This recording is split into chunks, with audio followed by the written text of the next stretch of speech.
jour on croit et jour on meurt. La fête de quoi? La fête de moisson. Je crois que c'était la fête de moisson. Si je ne me trompe pas. La fête de moisson. Vraiment. Allez-y, je t'écoute. Comment est-ce que ça serait encore... puisque si seulement... comment est-ce que ça serait encore la fête des païens? Puisque la Pentecôte a coïncidé seulement avec la fête de moisson des Juifs. D'accord. Je pense que tu as ta Bible avec toi, non? D'accord. Laisse-moi aussi ouvrir ma Bible. Comme ça, on sera à égalité. C'est mieux. On sera à égalité. Ok. Bien. La Bible nous parle des fêtes. Parce qu'il y a une chose que l'Église doit comprendre. Non, disons pas l'Église, précisons le mot. L'Église chrétienne doit comprendre. Tout ce qui n'est pas biblique, non, tout ce qui est biblique n'est pas forcément chrétien. Lorsque je dis tout ce qui est biblique n'est pas forcément chrétienne, je fais allusion biblique dans le sens c'est écrit dans la Bible. Mais le problème est celui de savoir, est-ce que ce qui est écrit dans la Bible, le chrétien est-il autorisé à le pratiquer? Il faut mettre le grand point d'interrogation. Et là encore, j'ouvre une première parenthèse. L'erreur que les chrétiens font lorsqu'ils lisent 2 Timothée 3, versets 16 à 17. Non, toute écriture est inspirée de Dieu, utile pour le Seigneur. Donc, là on voit toute écriture, on se dit directement, comme toute écriture est utile, donc on doit pas traiter. Non, attention. Hein? C'est là où on va commencer. Ancien, prends ta Bible. C'est là où on va commencer. Prends ta Bible, ancien. 2 Timothée 3, 16. 2 Timothée 3, 16 à 17. 2 Timothée 3, 16 à 17, c'est ça? Exact, oui. Toute écriture est inspirée de Dieu et utile pour enseigner, pour convaincre, pour corriger, pour instruire. Non, c'est doucement. Prenons là où on parle des importances. C'est quel verset? Verset 17, je pense. Hein? Afin que l'homme de Dieu soit accompli et propre à tout. Ça, c'est 17, non? C'est 17. Donc, reviens à 16. Là où tu as commencé à citer les éléments. Ok. Toute écriture est inspirée de Dieu. Exact. Et utile pour enseigner. Utile pour enseigner. Donc, c'est pour l'écriture nous permet de communiquer un enseignement. Allons-y. Pour convaincre. Ça veut dire que convaincre, amener quelqu'un à croire ou à comprendre quelque chose auquel la personne à laquelle la personne ne veut pas comprendre. Voilà. Allons-y. Pour corriger. Exact, c'est-à-dire ce qui est faux, on redresse. Voilà. Exact. Mais on redresse par rapport à la parole. Allons-y, la même écriture, oui. Pour instruire dans la justice. D'accord, donc on a presque entre 4, 4 ou 5 éléments, je pense. N'est-ce pas? Pour enseigner, convaincre, corriger et instruire. Instruire, donc 4 éléments. On nous présente les 4 éléments des fonctions de la parole de Dieu. Ce qui veut dire que dans cette parole-là, il y a des choses qui ne sont réservées que pour toi-même. C'est-à-dire te démontrer avec des preuves, une vérité donnée. Jésus dans Luc 24, à partir du verset 40 jusqu'à la fin, il dit quelque chose aux 2 disciples d'Emmaüs. Il leur a dit, mais vous n'êtes-vous pas sans intelligence? Et la Bible déclare qu'il leur ouvrit l'esprit pour qu'ils comprennent les Écritures. Quelles sont lesquelles Écritures? L'écriture dont parle Paul, la même écriture par Paul. Parce que là, il faut d'abord qu'on mette les choses dans leur contexte. Ici, Paul ne parle pas du Nouveau Testament. Si vous remontez le verset 14, vous allez comprendre ça. Il dit à Timothée, depuis ton enfance, tu connais les 7 lettres. Il ne parlait pas du Nouveau Testament. Il parlait de l'Ancien, dans le canon de l'Ancien Testament. Et Jésus va dire aux disciples, il dit qu'il leur ouvrit l'esprit pour qu'ils comprennent les Écritures. Et Jésus commença à leur expliquer ce qui lui concernait depuis Moïse, les prophètes et les puissants. Et Jésus a dit, voilà, il a résumé maintenant la phrase pour dire, c'est ce que je vous disais. Le Fils de l'homme devrait arriver, mourir et rester 3 jours. Ok? Il a parlé. Donc, l'idée de leur ouvrir l'esprit. Mais ancien, si tu prends la Bible, bon, on a les 5 livres de Moïse. Y a-t-il un endroit où tu verras Moïse a dit que le Fils de l'homme allait arriver, mourir et rester le 3e jour? Mais Jésus avait dit que Jésus leur a ouvert les autres, leur a expliqué ça depuis Moïse. Voyez-vous? Les prophètes aussi.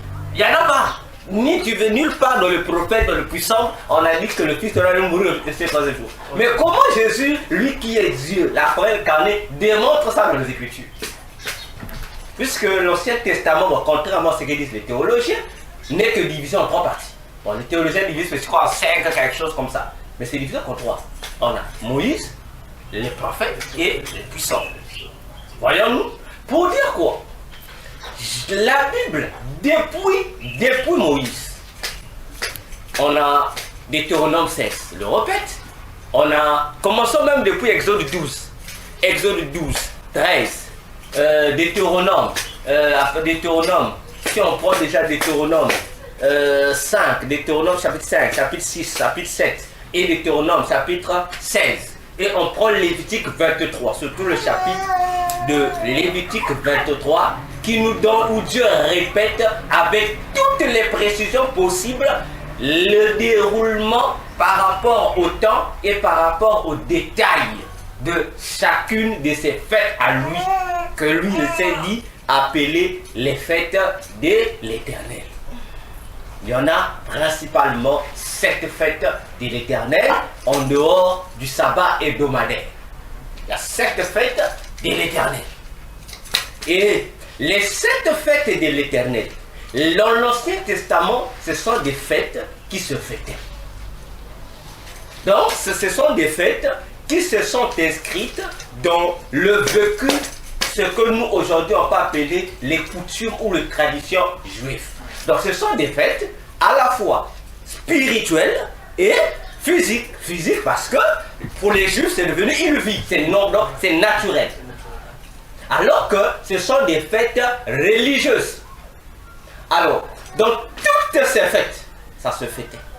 Or, toutes ces fêtes-là sont des prophéties qui devraient s'accomplir dans le Nouveau Testament.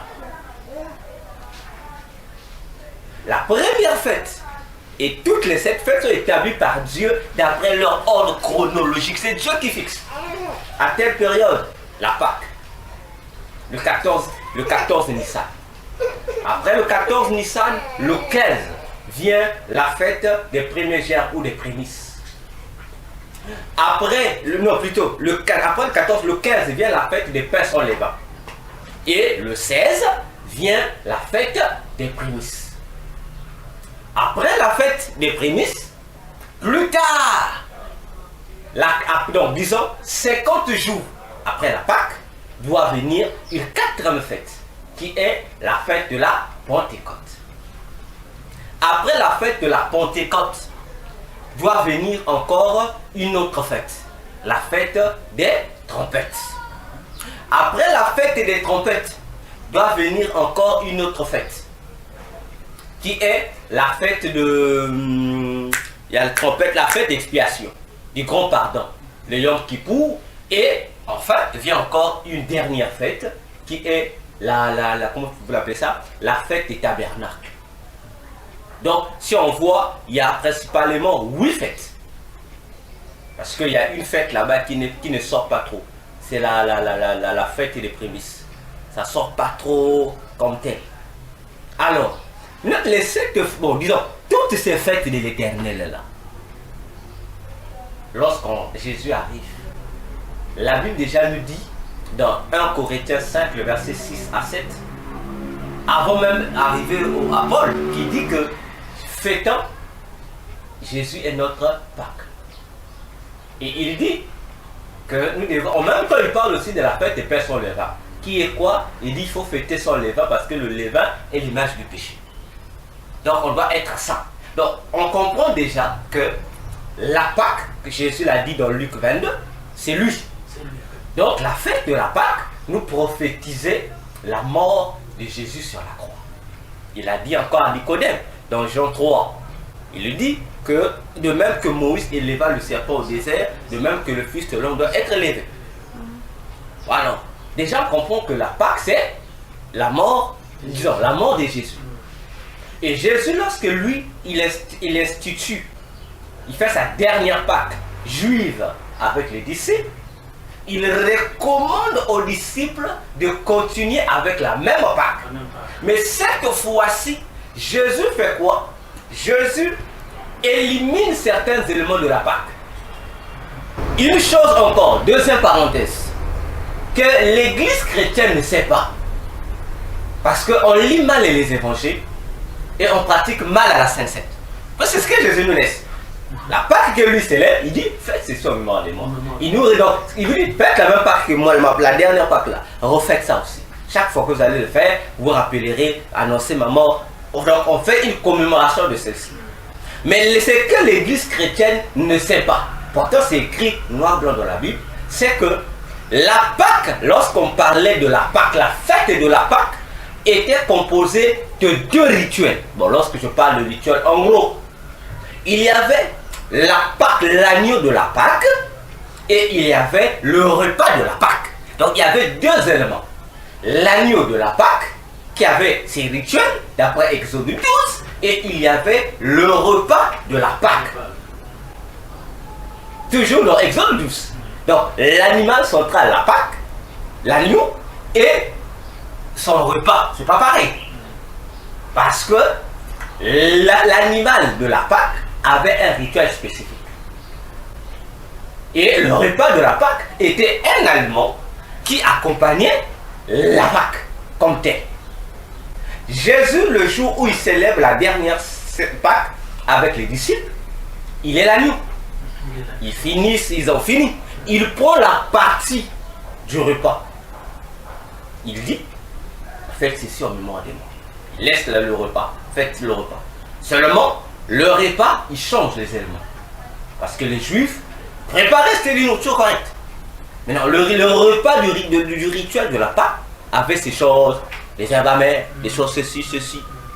Alors Jésus accomplit la Pâque d'Exode 12. Il dit aussi faites la même chose. Mais cette fois-ci, on ne va plus utiliser l'animal. Il dit puisque c'est moi l'animal. Donc il enlève la notion physique du juif, de l'animal physique. On n'a plus besoin de l'animal physique. Il nous laisse quoi? Un élément symbolique de l'animal physique. Il nous laisse le sang, qui était l'élément principal du rituel de la Pâque, le sang de l'animal, et puis il nous laisse les pains sans levain. Les deux, voici ma chair, voici mon sang. Le sang de la nouvelle alliance. C'est la même chose d'Exode 12, parce que c'est ce sang-là qui a inauguré une nouvelle ère pour Israël. Il nous laisse. Et il nous laisse avec le repas de la Pâque. Donc il change des éléments. Au lait de l'animal, il nous donne seulement le vin. Le vin, il laisse le vin et il laisse le pain et le repas. Alors si Paul dit que Jésus est notre Pâque, qui a été immolé, et il parle des pains sans levain, il dit c'est la sainteté. Ça nous ramène à 1 Corinthiens 11, à partir du verset 23 jusqu'à la fin, où Paul rappelle le même événement. Où, avant le Pâque, il y avait certains déjà qui étaient ivres, d'autres qui mangeaient déjà. Donc, les gens commençaient à toucher au repas de la Pâque avant même le rituel de la Pâque, alors que le tout devrait s'accompagner ensemble. Il devait d'abord avoir, parce que le rituel de la Pâque s'accomplissait en dernier lieu. Mais eux, les disciples ne respectaient pas. Certains, disons, les disciples de Corinthe. Donc, déjà, l'église chrétienne ne fêtait pas la Pâque juive. La Pâque comme les juifs, non. Notre Pâque à nous, c'est comme nous appelons la Sainte Seine, ce qui signifie Sainte Seine, c'est en latin. Ça, c'est mon dire repas du soir. C'est tout. Donc, un chrétien déjà qui va fêter la Pâque, comme les juifs, ça veut dire que c'est un païen. Il n'a rien compris. C'est un païen. Bien. On saute, on arrive à la Pentecôte. Et dans le monde religieux, chrétien, les fêtes qui sont souvent célébrées, il y a la Pâque, Rameau, c'est même rentré aujourd'hui dans les assemblées chrétiennes, fête des Rameaux. Donc, d'abord fête des Rameaux, après Pâques, après Pentecôte. Ce sont les 3 fêtes. Maintenant, c'est pourquoi j'ai dit tout à l'heure, tout chrétien qui fête ces fêtes-là est païen.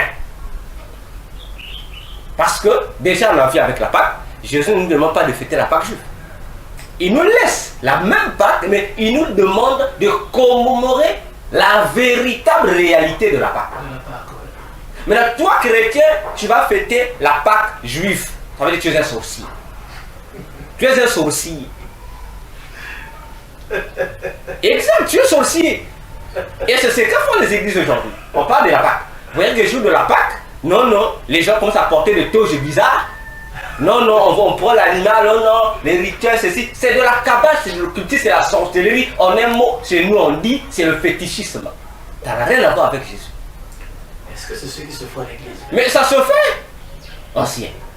Ça se fait, il faut ouvrir comme le monde des yeux, voir ce qui se fait maintenant dans les églises. Ça se fait, et je t'apprends.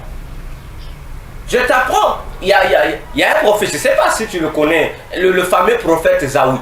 Ça va Zaoui, c'est pas de la Côte d'Ivoire. Ouais, c'est parmi les grands prophètes, hein. Il est venu ici, à Brazzaville, tous les prophètes ont suivi. Hein. C'est soi-disant, c'est un grand prophète. Mais sais-tu, je pense que l'année passée, il a célébré la Pâque à l'africaine.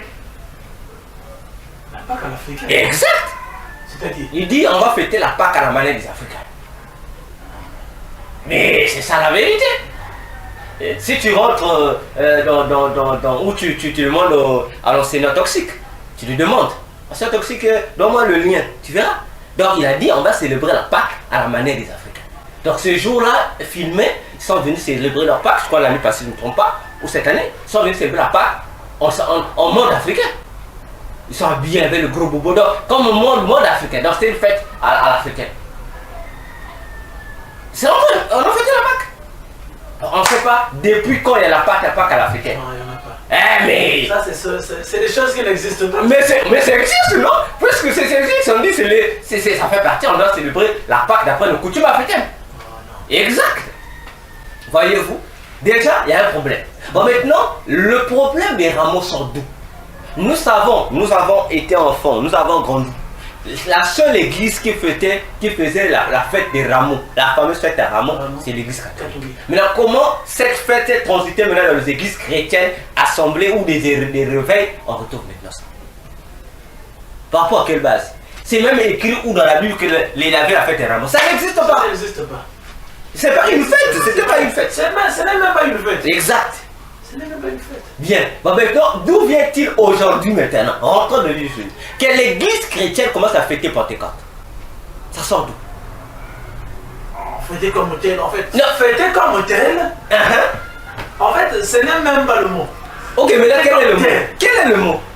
Non, parce que quand on parle de fêter, Exact. c'est de fêter aussi. Mhm.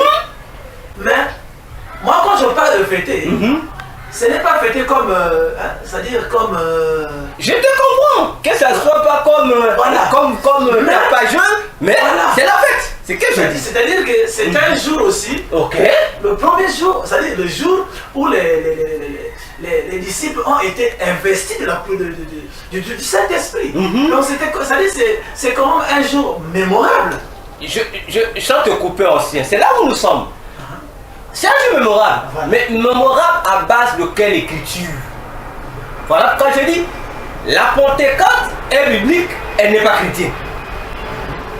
Donc tout chrétien, je répète encore, qui fête la Pentecôte, si c'est pas un sorcier, c'est un païen. Il n'y a que deux cas, soit c'est un sorcier, soit c'est un païen. Pourquoi? Parce que tout à l'heure, vous avez dit que la fête des rameaux n'avait pas de base. Vous êtes d'accord, non? Mais comment la Pentecôte a une base? Jésus, dans toute la Bible, de Matthieu jusqu'à Apocalypse, il n'y a aucun endroit, je dis bien aucun endroit, où l'Église a eu même à commémorer la Pentecôte. Ça n'existe pas. L'unique fête qui a été donnée à l'Église pour la commémoration, c'est la Pâque. Donc, on ne va pas contredire Jésus. Si Jésus avait besoin que l'Église puisse commémorer les autres fêtes, il allait le dire. Il a dit non, la Pâque. Pourquoi?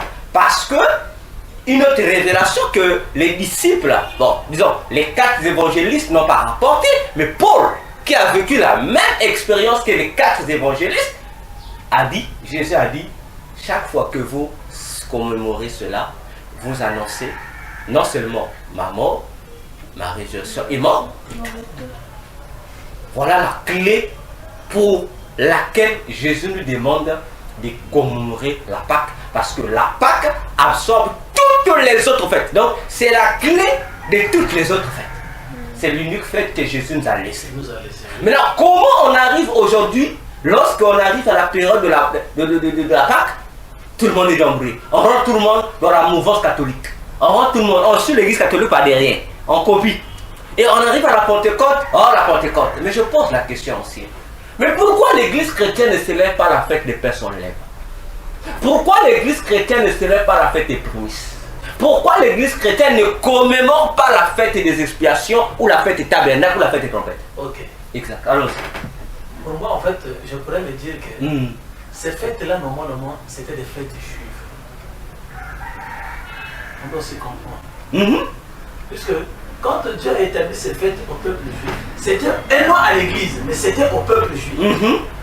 Mais par contre, tel que tu l'as su le dire, ce que, en fait, le Christ a laissé à l'église, ce n'est que la Pâque. Exact.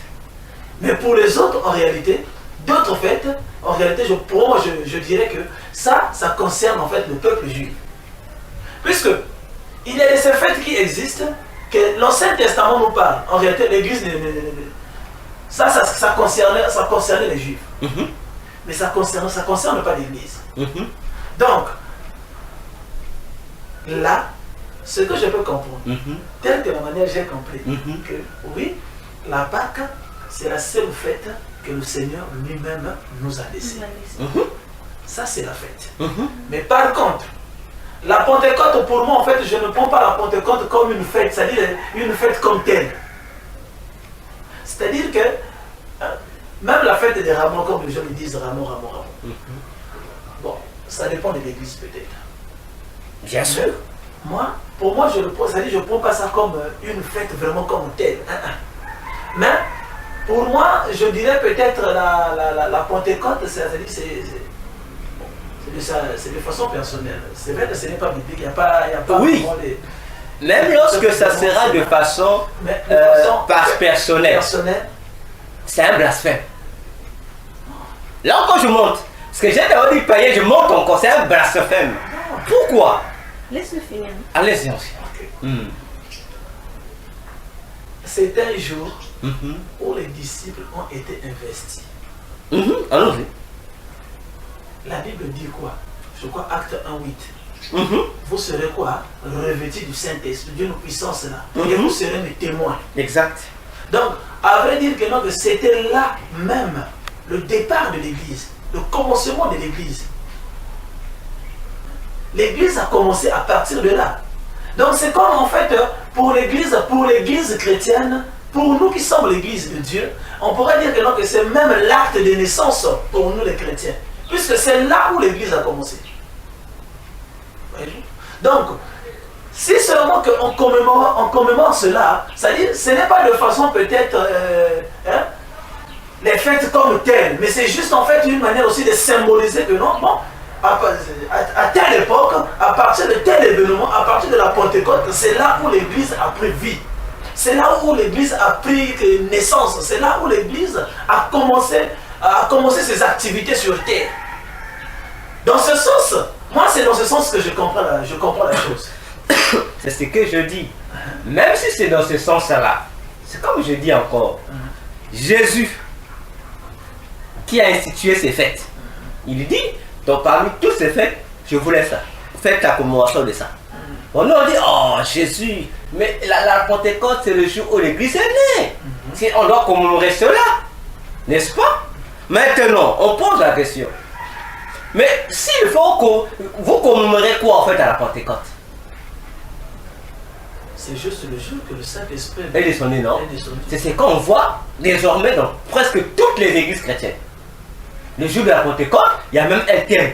C'est la Pentecôte. Tout le monde, c'est comme tout le monde fait une sorte d'interpellation à la Pentecôte. Tu vas ici, Pentecôte. Tu vas ici, Pentecôte. Tu vois les cartes d'invitation, Pentecôte. N'est-ce pas? On commémore le jour où le Saint-Esprit est descendu. D'accord. On se dit, mais pourquoi ne pas commémorer le jour où le Saint-Esprit est descendu sur Christ après son baptême avec Jean-Baptiste? Parce que je pense que si il fallait commémorer la descente du Saint-Esprit, la véritable commémoration de cette descente devait être... Parce que le jour où le Saint-Esprit est descendu sur Jésus, il n'est pas descendu de manière proportionnée. Il est descendu dans toute sa plénitude pour remplir Jésus. Maintenant, comment l'Église chrétienne, là où l'Esprit est descendu avec toute sa divinité, on ne gère pas ça. Mais là où il est descendu en mini portion, c'est là où l'Église se gère. Il y a un souci. Non, mais puisque c'est là où comment? Parce que quand le Saint-Esprit est descendu sur Jésus, ce n'était pas la naissance de l'Église. Exact. Mais par contre, quand le Saint-Esprit est descendu sur les disciples, là, ça devient de la naissance de l'Église. Donc c'est des choses différentes quand même. Donc, on commémore ça par rapport à sa descente sur l'Église. Par rapport à l'Église, par rapport à la naissance de l'Église. Par rapport à la naissance de l'Église. Maintenant, je repose la question. Donc, lorsqu'on fête la Pentecôte, on fait quoi en fait? La fête de la naissance de l'Église? Non, c'est pas la même chose. Non, mais parce que moi je veux savoir. Vous dites la Pentecôte, on commémore la Pentecôte par rapport à la naissance de l'Église. À la naissance de l'Esprit, en rapport à la naissance de l'Église. C'est ce que je dis. Donc lorsqu'on fête la Pentecôte, on célèbre l'Église, en fait, la naissance de l'Église. La naissance de l'Église. On aime aussi, je comprends bien. Maintenant, pourquoi les mêmes églises encore, l'Église chrétienne, le jour où les Virginaux avaient établi l'Église, en fait, avant l'anniversaire de l'Église? Il y a un problème, hein? Parce que si moi, par exemple, mon église, je l'ai bâtie le 5 janvier. Lorsqu'il va arriver le 5 janvier, j'ai dit anniversaire de l'église encore. En fait, bon, il y a confusion totale. Pour dire en un mot, au lieu que nous soyons là, on nous embraye aussi. Le chrétien n'a pas le droit de fêter la Pentecôte. On va nous poser la question. Pourquoi? Revenons à la question. Même commémorer ça. Pourquoi commémorer? Mais lorsque tu commémores, tu fais ça, non? Regarde l'ancien.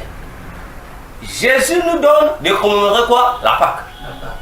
Mais il ne te dit pas d'aller prendre la néophorie. Il ne te ramène pas à la célébration des rituels.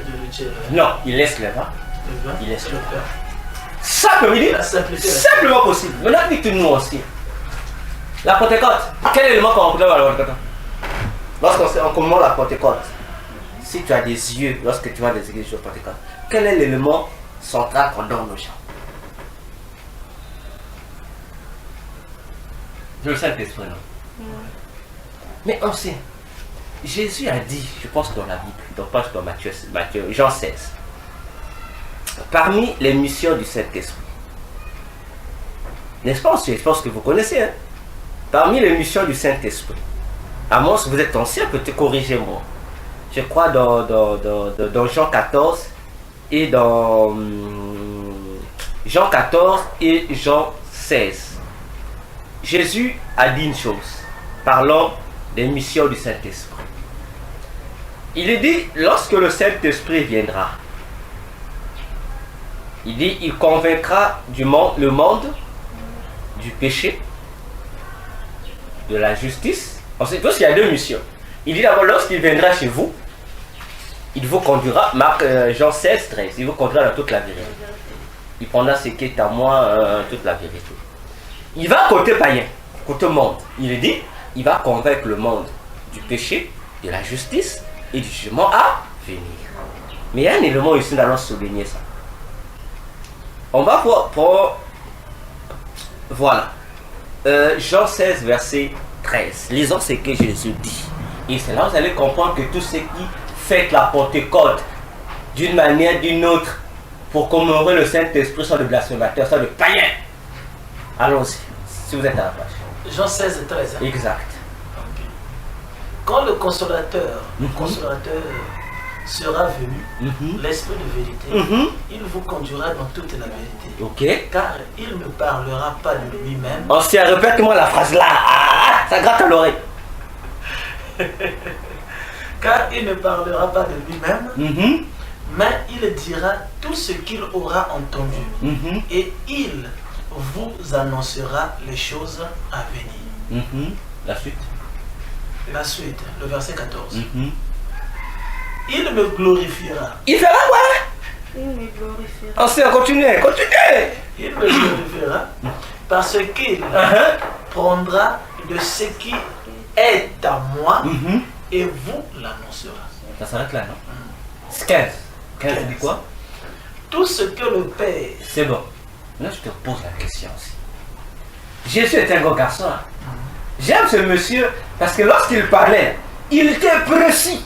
Il dit, lorsque le Saint-Esprit viendra, il ne parlera pas de lui-même. Ok? Donc, il dit, le problème, le Saint-Esprit va parler de lui-même. Donc, le Saint-Esprit vient, il fait quoi? Il vient glorifier Christ. Donc, tout ce que le Saint-Esprit va faire, ça sera amener les gens à élever Christ. Donc, lui-même, le Saint-Esprit s'efface. Donc, le Saint-Esprit comprend le message de Jean-Baptiste qui dit, Jésus est plus grand que tous. Il faudra que moi, Jean, je diminue, que lui croisse. Donc, même le Saint-Esprit qui vient, lui aussi, il vient se soumettre à la règle établie par Jean-Baptiste. Donc, Jésus est précis. Il a dit, le Saint-Esprit ne va pas parler de lui-même. Il va parler de Jésus. Maintenant, lorsque l'Église chrétienne se met à commémorer le Saint-Esprit, on pose la question. L'Église chrétienne a-t-elle respecté ce que Jésus a dit ou on pousse le Saint-Esprit au blasphème? On pousse le Saint-Esprit au blasphème. Parce que lorsque vous commémorez le Saint-Esprit, puisque la Pentecôte, c'est une fête qui prophétise la naissance du Saint-Esprit. Exact. On ne peut pas l'effacer. Maintenant, lorsque vous prenez ça, vous vous dites en commémore, ça veut dire que vous honorez ça, non? Vous donnez ça, au fait, vous honorez. Alors que lui, on lui a dit, son problème, on ne doit pas l'honorer lui. Maintenant, ceux qui honorent là, ils honorent, qui leur a donné d'honorer le Saint-Esprit? Parce que lui, le Saint-Esprit, il lui a interdit même lui-même de se glorifier. Il lui a interdit. On doit se comprendre aussi. Vas-y, avant que je continue. C'est-à-dire que quand on parle en réalité du Pentecôte, ce n'est même pas peut-être la commémoration du Saint-Esprit. Bon, ça c'est d'après moi. Allez-y. D'après moi. En fait, d'après moi, normalement, c'est juste en fait, c'est comme on dit, hein, c'est-à-dire que le coup de départ pour l'Église. Quand le moment vient, où les disciples étaient ensemble dans la chambre haute, tel que la Bible dit, et tout à coup, le Saint-Esprit est descendu sur eux. Et quand le Saint-Esprit est descendu, c'est là où l'œuvre de Dieu a commencé. En fait, le problème, ce n'est pas de célébrer en fait, la présence du Saint-Esprit, non. Mais en fait, du fait qu'ils ont commencé l'œuvre à partir de là. C'est là où est le problème maintenant. Dieu est un grand garçon, je viens de le dire. Toutes les fêtes sont des prophéties. Ok? Toutes les fêtes sont les prophéties. On a les trois fêtes qui parlent de Jésus. La Pâque, le pain sans levain, les prémices. Trois fêtes qui concernent Jésus. Et Jésus n'a pas nié. Il dit ça concerne, c'est accompli. Là, il reste 4 fêtes. Vous faites 4 fêtes. L'autre fête, la Pentecôte, prophétise la naissance de Saint-Esprit. Ça n'a rien à voir avec l'Église. Ça concerne le Saint-Esprit. Pourtant, c'est le même jour aussi que l'Église, quand l'Église naît. Mais ça n'a rien à voir avec l'Église. Ça concerne le Saint-Esprit. Le jour où Jésus meurt sur la croix, il y a 2 réalités. Il meurt sur la croix pour qu'elle fait? Pour sauver le monde. Mais on ne commémore pas le monde. Hein. On devait dire non, le jour où Jésus est mort, on va commémorer le monde parce que c'est le jour où le monde était sauvé. Non! L'acte n'est pas basé sur le sauvé, mais l'acte est basé sur le sauveur. La Pentecôte, c'est le jour où l'église, corps de Christ, naît, proprement dit, mais l'accent n'est pas mis sur cette naissance-là. L'accent est mis sur la descente de l'Esprit qui vient donner corps à cette église. Donc, aucune raison qu'on peut donner là ne sera valable, ce sera toujours blasphème. Raison à cause de cette erreur. Aujourd'hui, dans les églises, le culte est centré sur le Saint-Esprit. C'est vrai. Première, deuxième erreur, deuxième blasphème. Deuxième à la fin, le Saint-Esprit. Troisième blasphème, la plus terrible. On adore maintenant le Saint-Esprit. Que ce soit à l'église, que ce soit dans les cantiques écoutés, le Saint-Esprit est adoré. Mais on pose la question.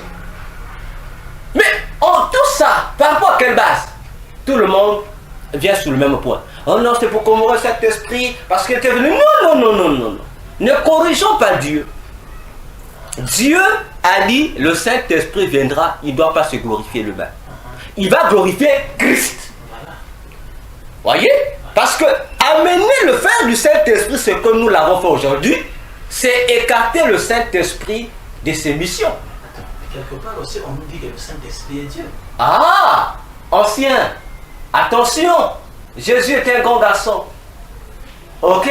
J'arrive, non pas quelque part. La Bible le dit, toute la Bible le dit. Voilà. Mais attention, ancien, Jésus était un grand garçon. C'est là où on dit aux gens que le chrétien doit faire attention. On revient avec le passage de début, non? De Timothée 3, 16, 17. On avait dit quelque part là-bas pour enseigner. Et à la fin on dit instruire afin que l'homme de Dieu soit accompli pour les bonnes œuvres pour Christ. C'est là où on rentre le volet enseignement. On a dit le Saint-Esprit est Dieu. C'est le même Dieu, oui. Mais attention, Dieu se respecte. Lorsque Dieu agit en fonction du Saint-Esprit, il a des attributs. C'est pourquoi lorsqu'on lit Jean 14, 15, 16, Jésus a défini, a donné les grandes attributions de la mission que le Saint-Esprit doit jouer. Et dans ces attributions, aucune attribution est donnée pour le culte du Saint-Esprit. Ça n'existe pas.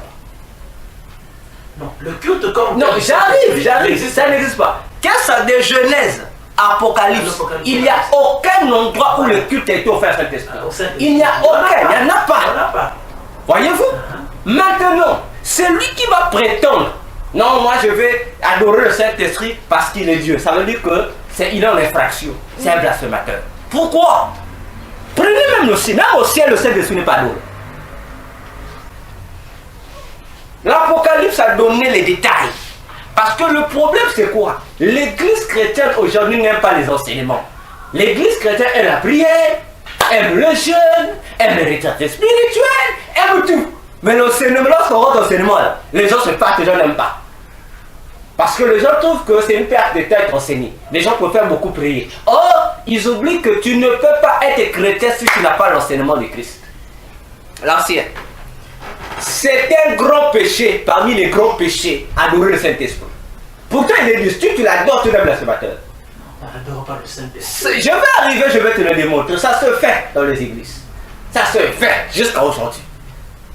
Et c'est ce qui a donné vie, là, à la fête de la Pentecôte. C'est l'élément même qui a amené les gens maintenant aujourd'hui à faire Pentecôte. Jean va au ciel aussi. Jean, Apocalypse 4, c'est clair, hein? À moins que je ne sais pas si tous n'auront pas les gros yeux pour voir ça. Là, Jean va au ciel. Jean a vu les anges adorer Dieu. Jean a vu les 4 êtres vivants adorer Dieu. Jean a vu les 24 vieillards adorer Dieu. En un mot, Jean a vu comment le ciel adore Dieu. Jean a vu, il a écouté, il nous a même retranscrit ce qu'il a vu, ce qu'il a entendu. Ancien. Autour du trône, sur le trône, il y a combien de personnes sur le trône? Une seule. C'est qui? C'est Dieu le nom de Jésus. Non, tu n'as pas bien parlé. C'est pas ce que Jean a vu. C'est pas ce que Jean a vu. Non, ancien. C'est pas ce que Jean a vu. Jean a vu. Dieu qui était aussi sur le trône. Jean a bien décrit. Jean dit. Jean, avec son œil, il a vu sur le trône, il y avait une seule personne doublée en une personne. Il a vu sur le trône une seule personne qui est assise. Il dit c'est Jésus. Jean dit encore que le même Jean, il voit en même temps celui qui est assis sur le trône, il voit le Fils de Dieu et il voit Dieu le Père. Je ne sais pas si je vais faire comprendre. Donc Jean voit sur le trône Dieu, mais le Dieu qu'il voit sur le trône, il voit que deux attributs de ce Dieu. L'attribut Père et l'attribut Fils. Et voilà d'où est focalisée l'adoration au ciel. Au ciel, on adore que Dieu le Père et le Fils de Dieu. Point barre de l'adoration au ciel. Devant le trône, sur le trône, il n'y a pas le Saint-Esprit. On dit au contraire que le Saint-Esprit est devant le trône. Il joue le rôle des lampes. Cette lampe devant le trône. On n'adore pas ça.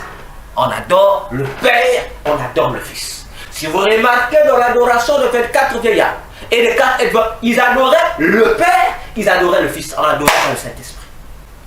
Mais d'où vient-il que l'Église aujourd'hui adore le Saint-Esprit? Parce que, non, la Pentecôte, il est venu, non. Dieu se respecte. Dans l'objectif de l'adoration, on n'a que besoin de deux. Le Père et le Fils. L'Esprit, quoi qu'étant Dieu, il ne fait pas partie du domaine de l'adoration. Non. Lui, il est dans un autre domaine. Il faut le laisser là-bas. On n'adore pas lui. Lui, il vous amène à faire quoi? À adorer le Père et le Fils. C'est comme la mission des anges. Vous dites non, aujourd'hui, on doit adorer aussi les anges. On doit les invoquer, on doit les adorer. Non. L'ange, lui, te dit, adore. Jean l'a fait. Il voulait adorer l'ange que Jésus lui avait donné pour lui montrer ces choses. Tellement que Jean voyait des choses à travers. Il voulait adorer l'ange. Mais qu'est-ce que l'ange doit dire? Non, ne m'adore pas. Adore Dieu. Moi, je ne suis que ton compagnon d'œuvre et de ceux qui gardent le témoignage de Jésus. Donc, tu as refusé. C'est comme le Saint-Esprit. On n'adore pas. Alors, vous avez dit comment adorer le Saint-Esprit aujourd'hui à l'église? Regardez. Je commence pour le point que j'ai évoqué. Le culte. Tous les cultes chrétiens aujourd'hui. Donc, s'il y a 1000 églises, bon, dans les 1000 églises, peut-être, il y aura peut-être 20 églises seulement qui ne font pas ça. Les restes des églises font ça. Tous les cultes, jusqu'à la fin, sortent sur le Saint-Esprit. Ah, Saint-Esprit. Ah, Saint-Esprit. Faites ceci, Saint-Esprit. Faites ceci, ça, non. Mais non, on prend la Bible. On dit, montre ça là-bas, c'est faut être dans la Bible. Non. Le Saint-Esprit a une mission dans l'église. La mission du Saint-Esprit, c'est ce que Jésus a dit. Amener les gens à glorifier Christ. C'est ça son rôle. Maintenant, d'où vient-il que le centre du culte, c'est le Saint-Esprit? Donc on a même dit au Saint-Esprit que toi viens ici, non, on va t'aider. On va t'aider. Non, lui il est là pour vous dire c'est lui qu'il faut adorer ces filles-là. Maintenant vous refusez. Oui, non, Saint-Esprit, nous c'est toi. Vous c'est toi. Non. Vous allez voir. Faites seulement le constat dans le culte. Parce que ce que l'on veut dans le culte, c'est quoi? On est tellement trop concentré dans le culte et on ne tient plus compte de ce qui se passe autour de nous. Vous allez voir, même le modérateur qui modère, il sort le culte le Saint-Esprit. Alors que non. Non. Le Saint-Esprit est là. On dit le Saint-Esprit. Jésus dit, dans Matthieu 18 à 19, il est dit, je prends l'avant-dernier, il est dit, là où il y a 2 ou 3, je suis au milieu d'eux. L'apôtre Paul dira dans 2 Corinthiens 3, versets 18 à 19, jusqu'à même, il dit, là où est le Seigneur, c'est là où est également l'Esprit du Seigneur.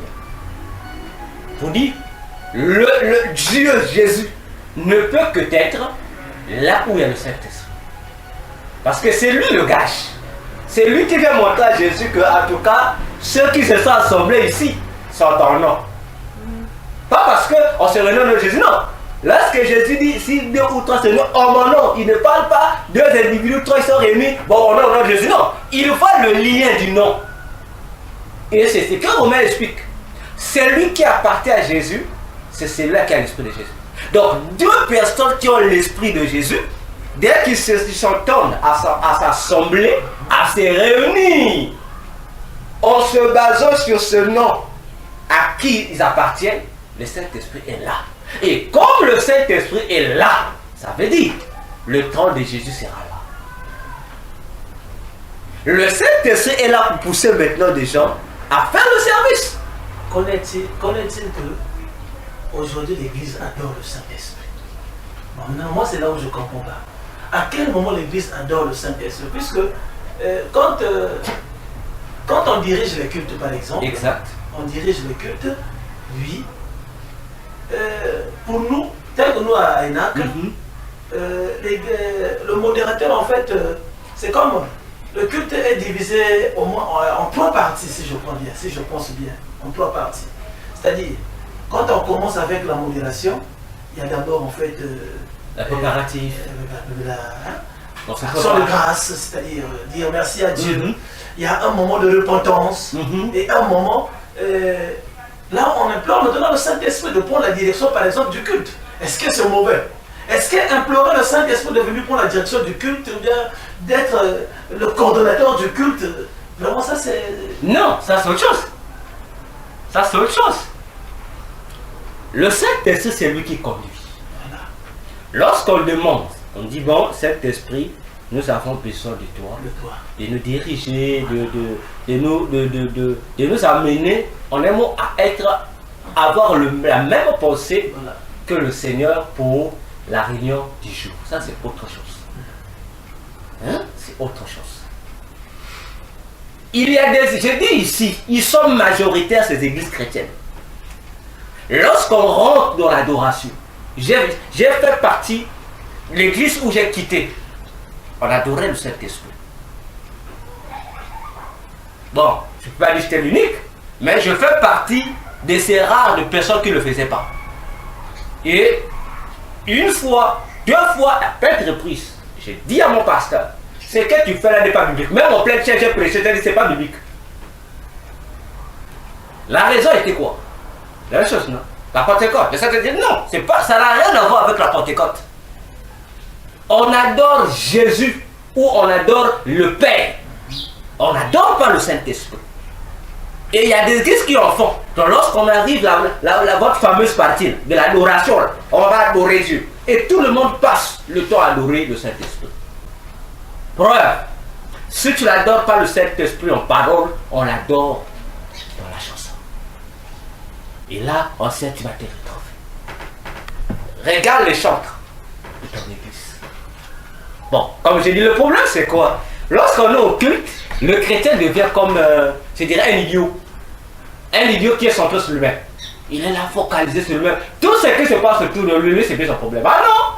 Lorsque tu pries, tu viens à l'église, un œil doit être ouvert et un œil doit être fermé. Pour comprendre ce qui se passe tout autour. Vous allez voir, il y a des chansons.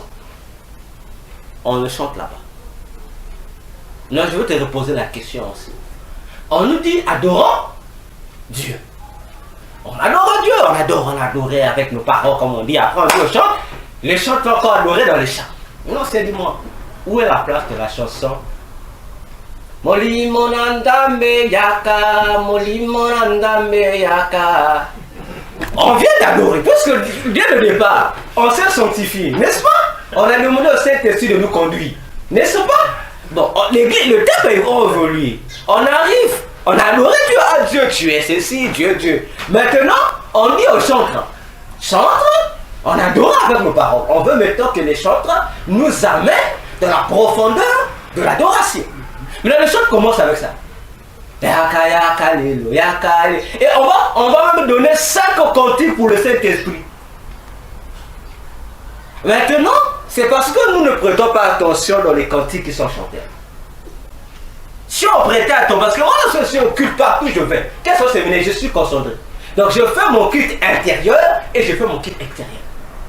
Et vous allez voir, on va chanter et on va prendre les chansons chantées qui ont commis les mêmes erreurs, on va les glisser là-bas. Et vous allez maintenant voir comment on fait adorer le Saint-Esprit dans le culte. On va faire voir. La gloire de Dieu, la gloire de Dieu. Et vous allez voir maintenant, on va chanter de gloire. Et la gloire là qu'on parle là, si vous suivez bien, on glorifie la gloire de Dieu, mais on ne glorifie pas Dieu. C'est ça le danger. Voyez-vous, dire par exemple, gloire, gloire, gloire à l'agneau. Et dit, Shekinah, Shekinah, la gloire de Dieu, la gloire de Dieu, la gloire. Maintenant, voyez pas que c'est. Il y a deux cantiques, c'est pas le même cantique. Les deux cantiques ne nous orientent pas vers la même personnalité. Oui, oui.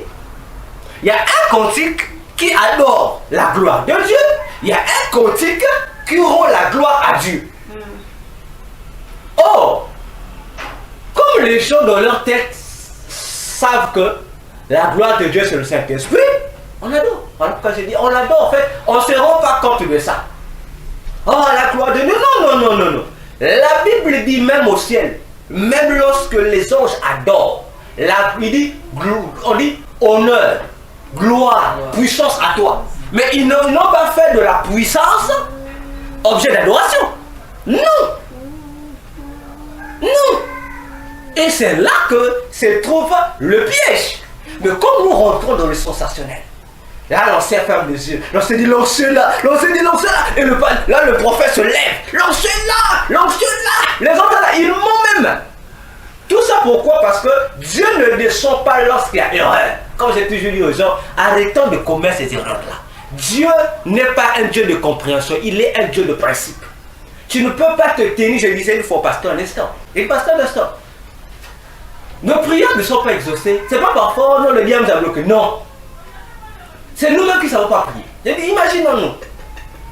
C'est parce que lorsque nous sommes au culte, nous sommes devant le trône de Dieu. Bon, devant le trône, tu viens adorer Dieu, tu adores Dieu. Imagine-toi dans ton adoration. Pendant que tu adores Dieu, tu es devant le trône. Tu adores Dieu. Tu rentres, tu entames la chanson. Saint-Esprit, je t'adore. Donc Dieu, lorsque Dieu te voit, Dieu voit que tu es un clochard.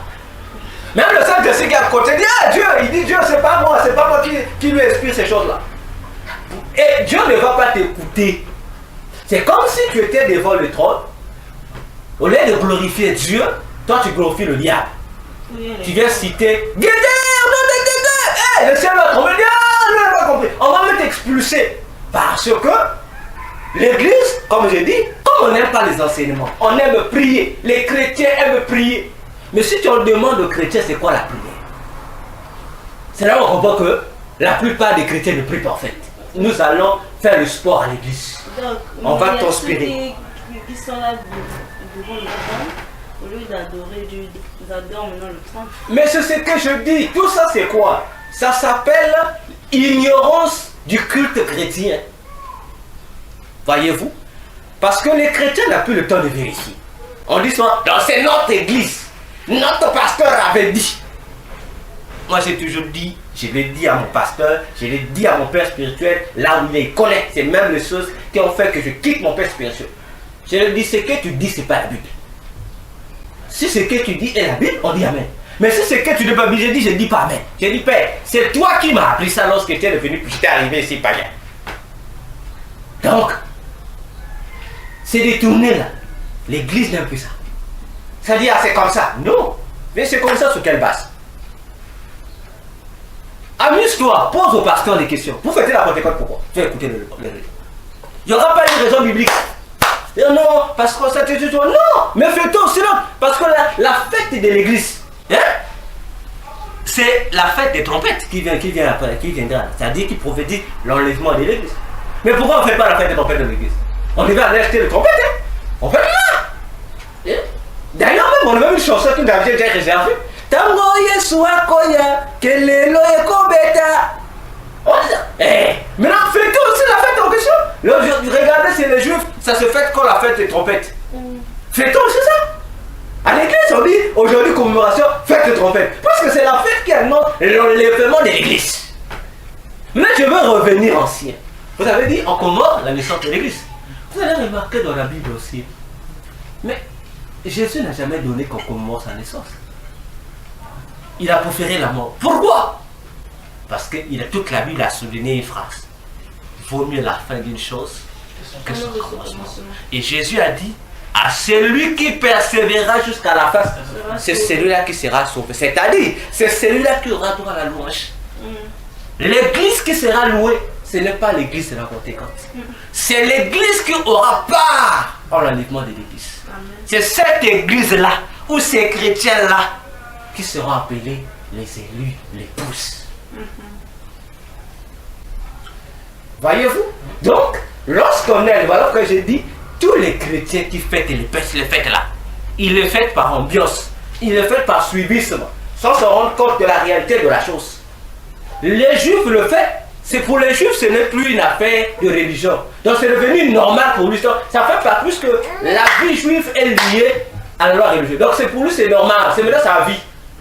Maintenant, donc, on peut prendre et on peut fêter la Pâque pendant combien de fois? La Pâque ne se fête qu'une fois. Ah oui. Pas 2 fois, pas 3 fois, pas 4 fois. Dans Ça se fait une fois l'année. Ce n'est que c'est une commémoration. On n'a pas besoin de faire 2 fois la Pâque. Oh, ça, on n'a pas besoin de ça. On peut fêter ça à quelle heure? Ça se fait à quelle heure? Mais en fait, la Pâque ne se fête que le soir. Ça suffit, on fait ça. Mais dans les églises, on fait ça. Mais c'est tout ça qu'on appelle des erreurs graves. On doit se comprendre de ce qu'on parle. On s'est perdu. Oh. La Pâque, Juste.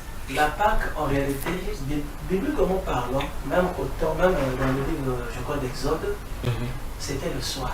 La Pâque. Et même le jour que Jésus aussi a passé cette fête-là avec ses disciples, c'était le soir. C'était le soir. C'était le soir. Maintenant, pour nous, ce qu'on fait comme commémoration, pour se souvenir de Jésus, est-ce que si on le fait par exemple les après-midi, moi je pense que c'est déjà le soir. Non, si tu finis, tu me donnes la parole. Voilà. Est-ce que pour le faire, il faut qu'il y ait l'obscurité?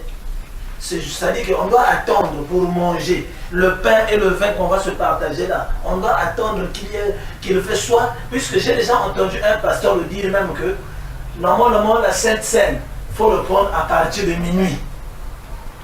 Je ne sais même pas s'il y a un verset qui a précisé cela. Vraiment ça, je ne sais pas. Mais moi, ce que je sais, et ce que la Bible dit, Jésus a même bien dit, faites ça en mémoire de moi. Mais il n'a pas précisé l'heure. Tel que vous l'avez su le dire que les éléments, donc d'autres choses ont changé, que Jésus même avait changé. Donc cela veut dire, il n'y a pas l'heure qui a été précisée. Oh non, il faut le prendre à telle heure, à partir de telle heure, il doit faire soir. Non. Oh, moi j'écoute, hein. Voilà. Si tu me donnes la parole, fais-moi ça. Voilà. Donc, est-ce que prendre ça par exemple les après-midi? L'après-midi, au plus tard quelle heure? Mais quand on parle de l'après-midi, donc après 12 heures, si déjà, 13 heures. quand tu fais par exemple 13 heures, après-midi là, donc, c'est déjà le soir, on aime. Ou bien, il y a des heures qui ont été précises dans la Bible pour reprendre la Sainte Seine. D'accord. Je peux parler? D'accord. Je répète encore. Dieu a donné des éléments prophétiques. Chaque élément prophétique a ses indices. C'est Dieu qui a donné les inscriptions concernant toutes les fêtes. C'est lui. C'est lui qui a dit à Moïse, ça se fera le soir. C'est Dieu. Il y a même une expression, il dit entre les 2 soirs. Et Dieu explique lui-même. Lorsqu'il dit entre les 2 soirs, c'est quoi? Deutéronome, prends Deutéronome 16, prenons le verset 5 jusqu'au verset 6. Dieu définit lui-même le temps. Là, on va voir la précision, puis je vais continuer. Deutéronome 16, verset 5 à 6. On va écouter. Deutéronome 16, 5 à 6. Écoutons, c'est comment Dieu définit le temps de la Pâque. Ok. Tu ne pourras point sacrifier la Pâque dans l'un quelconque des lieux que l'Éternel, ton Dieu, te donne pour demeure. Exact. Mais c'est dans le lieu que choisira l'Éternel, ton Dieu, pour y faire résider son nom, Mhm. que tu sacrifieras la Pâque Doucement, oui. le soir, Hein? Vas-y. au coucher du soleil, Mhm. à l'époque de ta sortie d'Égypte. Exact. Dieu donne 3 références. Ok? Le soir, Le soir. au coucher du soleil, dit à l'époque de la sortie de l'Égypte. Or, Israël est sorti d'Égypte à minuit. Il te donne 3 références. Il te dit, et quelque part, après, il parle du deux soirs. Il te dit les deux soirs. La Pâque ne peut qu'être prise, disons, après-midi. C'est-à-dire, donc, dès qu'on finit midi, donc de 13h jusqu'à minuit. Donc, voilà pourquoi on dit on peut que prendre le Pâque le soir, la nuit ou au coucher du soleil. Donc, ça ne doit pas être avant la période, donc ça ne peut pas être le matin, ça peut être à midi. Il faut que ça soit au coucher. Parce que lorsqu'on voit le coucher du soleil, c'est tout ça. Il faut qu'on quitte midi, on est au coucher du soleil. On est là, c'est qu'on dit après-midi. Et or, le coucher du soleil là a ses trajectoires. Tu vois l'après-midi, tu as le soir, tu vois. Non, tu as l'après-midi, oui. Tu as le soir. Non, l'après-midi, le coucher du soleil, tu as le soir. Et puis tu as la soirée qu'on appelle minuit. Donc, c'est pourquoi on dit on ne peut que célébrer ça dans cet espace de temps. Voilà pourquoi on résume ça pour parler du matin et le soir. On dit ça doit être le soir. C'est pas forcément à minuit, non. Le problème, il faut que le temps là, c'est au coucher du soleil. Il faut prendre la scène saine. Voilà même le nom.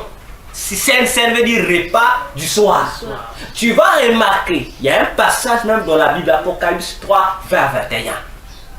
Jésus a dit, je frappe. C'est lui qui ouvre. Je fais quoi? Il ne dit pas je mange. Je souperai. J'entrerai chez lui. J'entrerai chez lui, avec lui et lui avec moi. Mais la Bible a été écrite dans une culture. Que veut dire le souper? Un pasteur ignorant, un enseignant de Dieu ignorant, qui ne connaît pas ces petites choses-là, va se dire il faut manger. Attention, chez les autres, ils savent séparer le temps. Nous, en Afrique, on dit souvent on mange le matin, mange. Mais les autres, la nourriture du matin a un nom. La nourriture de midi a un nom. Le soir aussi a un nom. C'est pourquoi Jésus n'utilise pas le mot manger. Il utilise le mot souper. Or, souper, c'est la nourriture qu'on prend le soir, qu'on appelle le repas du soir. Donc, c'est le soir. Le problème de la Pâque, c'est le problème du soir. Une église qui prend la Pâque le matin, si je suis là, je ne prends pas cette Pâque-là. Je ne prends pas ça. Même à partir de midi. Je ne prends pas ça. Donc il faut les après-midi. Parce que, vous avez dit une phrase ici. Jésus a modifié les choses, il n'a pas modifié les temps. Il n'a pas modifié les temps. Donc lorsqu'on lit les actes des apôtres, ils ont fait ça le soir. Même lorsqu'on quitte la Bible, l'histoire ecclésiastique, les vrais disciples de Jésus qui gardaient l'enseignement de Jésus ne faisaient jamais la Pâque à midi ou le matin. C'est tout le monde le soir. L'idéologie de la Pâque du matin, donc la Pâque avant le soir, est sortie de l'Église catholique. C'est l'Église catholique qui a imposé ça, d'après eux. Et lorsque le fameux Martin Luther, que les églises élèvent aujourd'hui, le soi-disant sauveur christianisme, est sorti comme ça, a fait semblant de se séparer avec l'Église catholique pour créer le protestantisme, il a pris ça, il l'a amené. Toutes les églises qui ont imité Martin Luther ont ramené ça. Voilà comment cette fausse doctrine s'est glissée dans les églises chrétiennes. De célébrer la Sainte Seine le matin. Ou certains appellent ça communion. Ou certains appellent ça, je ne sais pas, hostie. Et ça a pris plusieurs noms. Et c'est comme ça que, comme on dit, le livret s'est glissé parmi le bleu. C'est là où je dis toujours aux hommes de Dieu, arrêtons avec nos fanatismes. Arrêtons, oh non, moi mon père, mettons la Bible au centre. Quelle pratique que nous faisons à l'église. Aujourd'hui, il faut d'abord qu'on s'asseye, qu'on essaie d'examiner. Et c'est là où tu entends maintenant les pasteurs commencer à échapper. Oh non, c'est pas important. Non, mais c'est important. Comment c'est pas important? Si c'était pas important, Jésus n'avait pas dit de faire la commémoration. Donc, c'est ça le problème avec chaque élément que nous faisons ou des pratiques qui sont aujourd'hui faites dans les églises. Si Dieu avait besoin, Dieu avait pas besoin du temps. Pourquoi? Dieu a pressé pour chaque fête le temps. Il dit à telle période fixée, faire ceci. Mais Dieu n'est pas bête. Pourquoi il a dit ça doit être fait le 14e jour? Il sait pourquoi. Ça, il sait. Il faut dire bon, faites seulement. Mais il a précisé les heures. Il a précisé le temps. Il a précisé le mois. Dieu n'est pas bête. Ça veut dire que tout ça a un message à communiquer. C'est un message à communiquer. Chaque élément qu'il choisit, Dieu n'est pas bête. Dieu sait. C'est comme aujourd'hui dans le monde. Nous fêtons le 8 mars. N'est-ce pas? Non, le 8 mars a commencé depuis les années 1940, quelque chose comme ça, avec la révolution des femmes qui ont voulu prendre l'indépendance. N'est-ce pas? C'est le 8 mars. Où il y a eu des femmes qui ont lutté, tout ça. Et le 8 mars est devenu, a été inscrit dans l'ONU comme la journée commémoration de la femme. N'est-ce pas? C'est comme ça, non? Est-ce que c'est mauvais? Non, c'est pas mauvais. Mais aujourd'hui, qu'est-ce que nous en Afrique, on a fait avec ça? Bon, disons au Congo. Chez nous, c'est au Congo qu'on a fait. En fait. Non, c'est même pas une fête. Chez nous-mêmes au Congo, c'est devenu un culte de la femme. Oui. Voilà. Voyez, alors que Même on s'est même écarté de la vision du 8 mars. C'est devenu la fête où la femme devient perverse, la fête où les femmes sortent de chez elles pour revenir après 100 ans, ceci pour faire la pagaille. Mais lorsque tu demandes, on dit quoi? C'est la fête de la femme. Mais la seule manière de savoir si cette fête de la femme là, telle que c'est pratiqué au Congo Brazzaville, si c'est ça là, c'est quoi? Répartons à l'institution de cette journée de la femme. On va maintenant voir les bases. Pourquoi cette fête a été instituée? Pourquoi? C'est le pourquoi qui va nous montrer si les Congolais de Brazzaville ont raison ou s'ils ont tort.